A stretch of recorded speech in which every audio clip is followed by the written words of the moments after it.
Pepperoni pasta bake is one of my family's favorite dishes to make.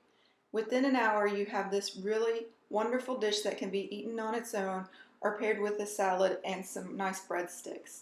Begin by preheating your oven to 350 degrees Fahrenheit or 180 degrees Celsius. Don't worry about pausing the screen. The instructions are in a link below, including nutrition information.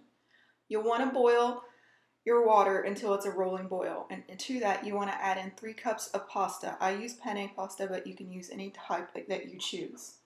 Next, you want to make sure your water returns to a boil and then boil it according to the directions on the package minus 2 minutes. You don't want to fully cook it because it will finish cooking in the oven. So while this is boiling, I like to get my sauce ready.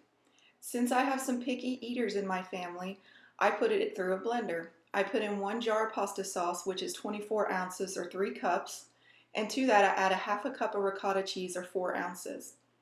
And then I just blend it until it's very smooth. As you can see, it comes out looking a lot like a marinara. Now, if you don't have a blender or if you don't mind chunky sauce, I recommend skipping this step.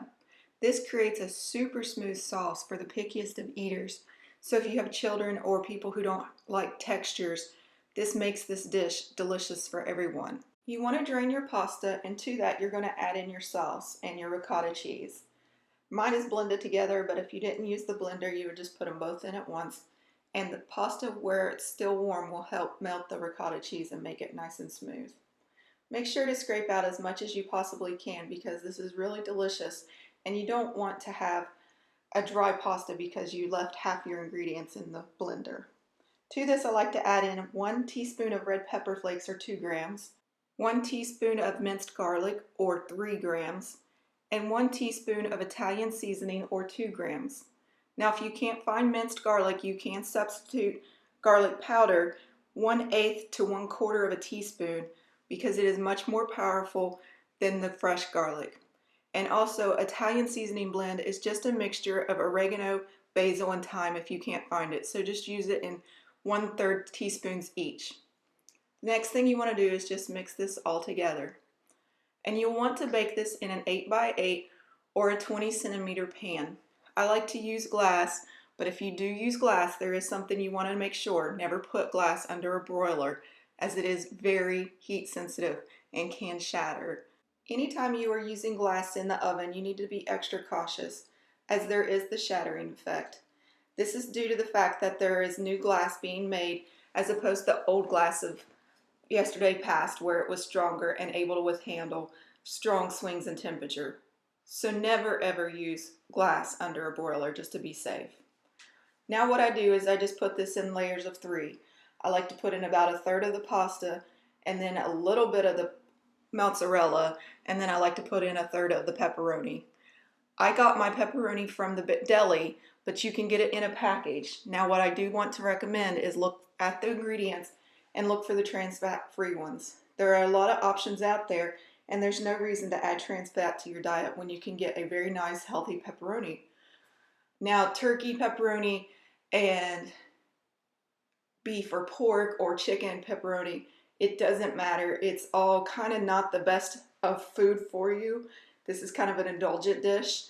So just get which one that you like. Don't waste your time on getting the turkey pepperoni unless you like the taste of it, because honestly, pepperoni is one of those kind of naughty foods that you just want to eat on occasion because it's not the greatest thing for your gut. And as you can see, I'm just laying around another layer of pasta, and I'm going to spread it out, and then I'm going to put on some more pepperoni, and then I'm going to put on some more cheese, and then I'm going to finally layer it with the rest of the mozzarella and some of the pepperoni. This is a super simple dish, but what I like most about it is you can customize it any way you like. If you like, you could double the amount of pepperoni, you can double the amount of cheese. Instead of using mozzarella, you can use an Italian blend, which is something like Romano and Parmesan and mozzarella. I've done this with cheddar cheese. I've put in hamburger. It's honestly just such a great pasta bake to make, and it takes minutes. I call it my leftovers because if I don't have anything to make, I can always make this because there's always pasta in the house. There's always some kind of pasta sauce, and there's always cheese. I actually like this just as a cheese bake instead of a pepperoni bake, but my husband's a huge meat eater, so I always put in some kind of meat for him. And as you can see, I'm just spreading out the last layer to make it nice and level. And then I'm going to sprinkle on the cheese in an even layer all around. Now you won't think this is a lot of cheese, and you may want to double it, and sometimes you can and it's fine, but you honestly don't need to. If you put too much cheese on it, I do want to point out that you can end up with an oily texture.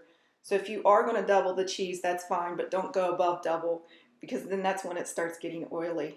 Now once you get this completely arranged and you're happy with the way it looks, you're going to put this in the oven at 350 or 180°C for anywhere between 25 to 35 minutes. Because we're using glass, we can't use the broiler, so you're going to have to work with the time to get the desired doneness of your cheese and pepperoni. Now if you're using metal, I would go 25 minutes and then put it on the broiler for about 1 to 2 minutes to get that nice done crispy look. However, since we are using glass, we want to be extra careful and only bake this at 350 to keep it at a nice even temperature. When you bring it out of the oven, make sure that you put it on a cooling rack because you do not want to sit glass on a cold surface. Again, you want to be careful when using glass. If you enjoyed this recipe, please visit us at jacksonsjob.com for more recipes, and like and subscribe. My name is Sarah. Thank you for watching, and you have a great day. Enjoy this recipe.